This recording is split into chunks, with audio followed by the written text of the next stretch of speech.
I'm Justin Silverman of the New England First Amendment Coalition. Thank you for joining us for this introduction to open meeting law, our latest round of video tutorials and other lessons on freedom of information laws in New England. If you haven't already, please check out our previous lessons on public record laws and the Federal Freedom of Information Act. All lessons are available to view at nefac.org/FOI guide. In addition to more video tutorials, you'll also find there other helpful resources such as common Q&As, notable case law, and an FOI legislation tracker. This round of lessons is brought to you by NEFAC with help from the Society of Professional Journalists Foundation, the Rhode Island Foundation, MuckRock, SPJ New England, and the New England Society of News Editors. We're grateful for everyone's support. Thank you. Now, here's NEFAC's Emily Sweeney to introduce you to your instructor. Hey everybody, I'm Emily Sweeney from the Boston Globe, and I want to thank you for joining us for this webinar. With us is Dan Barrett, and he's the ACLU of Connecticut's legal director to walk us through how the open meeting law works in Connecticut. Thanks so much, Dan. Oh, thanks to you, and thanks for having me, and well, welcome to Connecticut virtually. So my purpose tonight is just to walk you through the open meetings law, talk about the real basics. What does it get us as members of the public? Who does it apply to? And then the exemptions, which in open meetings law is always executive session, a little bit like open records. But first, I guess we should start with, if you're thinking about, if you're a journalist or you're a citizen, you just really want to know about what's going on, in the government. Here in Connecticut, we should start by talking about what entities are covered by the open meetings law, because that can vary from state to state. But here in Connecticut, it's very, very easy. It's exactly like our open records law, and it applies to what we call public agencies. Public agencies, in turn, are defined as, this is real easy, any executive, administrative, or legislative office of the state or political subdivision of the state, which is a fancy way of saying towns and school districts, and things like the metropolitan district. So any governmental agency in Connecticut is going to be covered by our open meetings law. So that's your first level of analysis. Now, the second question that's definitely going to come to mind is, well, okay, but what's a meeting? And again, our law is pretty clear and pretty easy. So any of these things, if they're done by a public agency, counts as a meeting. You got any hearing or proceeding, that's a meeting. Any convening or assembly of a quorum of a multi-member public agency, that's a meeting. Any communication by or to a quorum of a multi-member public agency, whether in person or electronically, that's a meeting.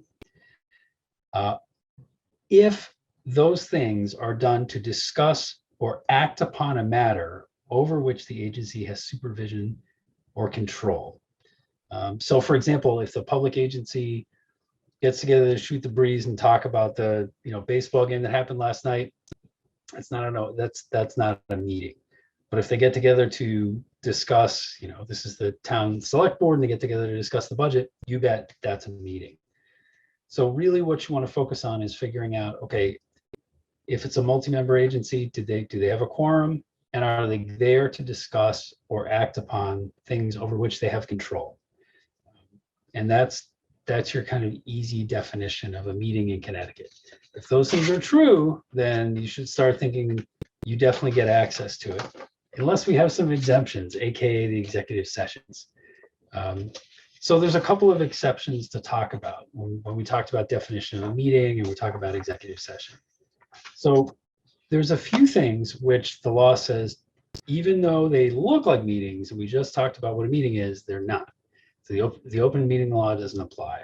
The first is if the meeting is of a personnel search committee for what's called an executive level employment candidate. So for example, you get your, let's say your multi-town water district, and it wants to hire a new executive director, and they have a personnel search committee. When they get together to talk about candidates or about the job search, it's probably not a meeting. It's probably not something we, the public, can attend.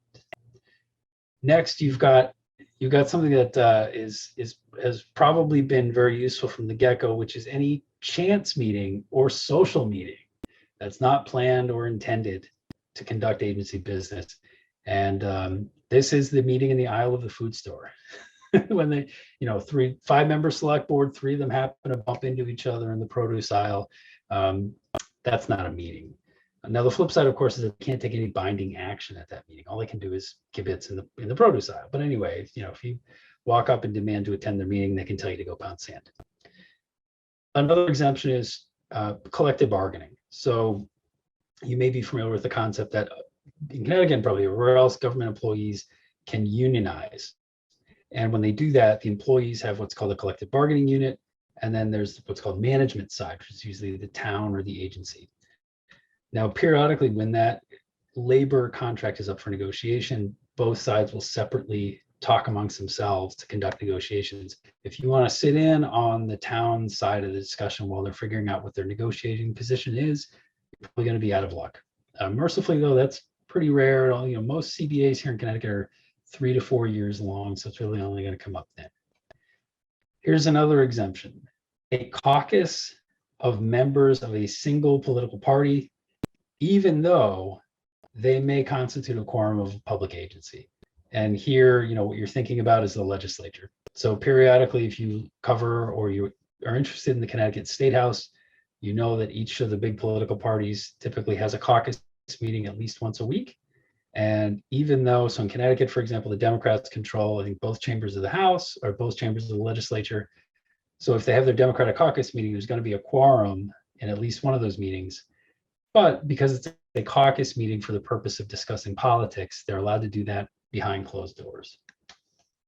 Finally, your last kind of exemption of what a meeting is communications that are limited to notice of the meetings or the agendas. And what that means is, let's say Emily and I are 2 members of a 3-member board, and Emily emails me and says, hey, we have to publish the agenda for next week's meeting. What are we going to put on it?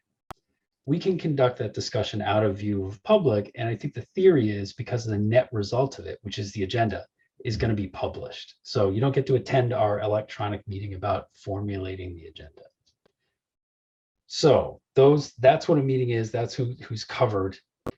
What does it get you? So if you're into that, you fit all of those categories. It's an agency. It is a meeting. What do you get? Well, Connecticut law says the public has access to the meeting. That's the most basic right we have. If those things are true, then we get access to the meeting. And by the way, post-COVID, that's true physically and electronically as well. So if they hold a meeting over Zoom, they got to let everyone in to observe. You don't have the right to speak, but you can be there and observe. Now, of course, just having access is, as you know, maybe you're a journalist, maybe you're a concerned citizen, but just having access to the media is kind of half the ballgame. I know especially a lot of old-timey reporters who cover local politics and local developments know that what's really important is to know when the meeting is and what's going to be discussed. That's got to be like half the ballgame. And Connecticut's got you covered. So for regular public meetings, that is to say meetings that occur on a regular schedule, and this is probably true in your town, your city council might meet once a month, every other Thursday, whatever it may be. If they have a regular scheduled set of meetings, they have to file the entire schedule of meetings once a year. And if it's a municipal agency, they have to file it with their clerk, so the town or city clerk. If it's a state agency, they have to file it with the Secretary of the State. And the Secretary of State will put all that online. So you can tell in January, okay, I know that if I'm really interested in Department of Developmental Services and they have a particular board or committee, I know they're going to meet every month on the 3rd Thursday. So we get advance warning of that. Now, special meetings, that is to say meetings that are not on that regular schedule. Something comes up, the board needs to get together. Special meetings in Connecticut have to have 24 hours notice. And that's again published with the clerk or the Secretary of State. And nowadays online, it has to be online too. So you get at least 24 hours to figure out there's going to be something happening that you can either attend as a citizen or cover as a journalist. As always, the legislature has tinkered with this a bit for their own purposes. And so the legislature is exempt from what I just told you about notice, but it has to adopt at the beginning of each of its 2-year biennium. So that's repetitive, but each biennium, it has to adopt rules to give us notice about its meetings. And it will adopt a rule saying we're going to publish it online. They publish this thing called the daily calendar. So you kind of have a rough idea of when each committee is meeting. But that's the only kind of exemption. Towns and state agencies got to be the notice that I described earlier. Regular meetings a year in advance, and everything else gets 24 hours. All right, so that's a meeting is happening. Guess what? You also get to know what's going to happen at the meeting. And for every public agency, the agenda for the meeting has got to be published at least a day in advance, except for the legislature, because they're kind of herky-jerky. They meet all the time. But everything else, it's got to be a day in advance so that we get the chance to know what's being discussed. That might not be in particular detail, but it's going to show you the following topics are up. There's usually a standing section of the agenda, like we're going to talk about old business. We're going to talk about, the town budget and where we are, that kind of stuff. But at least we, the people, get a hint about what's going to be discussed, whether we want to go to the meeting or not. So that's what happens, before the meeting happens. Now, the net result of the meeting is also something that we, the people, are interested in, and especially we, the journalists, if you cover meetings. Maybe you miss a meeting, maybe somebody hips you in and says, oh, hey, you really ought to cover this thing that happened at Tuesday night's, city council meeting, but you weren't there. Have no fear. Connecticut has you covered.